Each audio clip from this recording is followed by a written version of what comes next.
Kaze mu makuru ategekanya uko ikirere kizoba kimeze ejo ku munsi wa gatatu igenekerezo ry'indwinzero umwaka w'ibihumbi 2026. Mu gatondo hitezwe imvura nka hose mu gihugu cacu hacemwo n'ibihe vy'izuba uretse mu bice vya Rutana, Ruyigi, Cankuzo, Karusi, Muyinga, Ngozi hamwe na Kirundo aho hazoba hitezwe ikirere kirimwo izuba n'ibicu bike bike.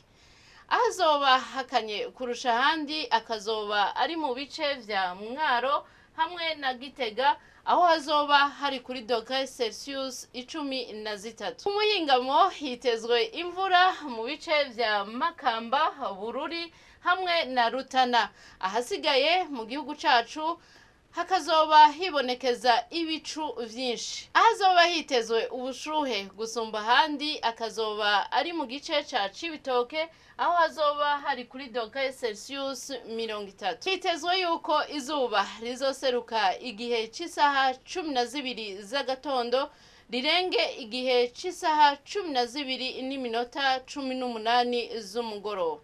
Nuko rero aha niho hagarukiye amakuru y'ikirere mwateguriwe n'ikigo Ijebu. Adeline Ngenze buhoro nije nayabashikirije, mwakoze kuyakurikirana.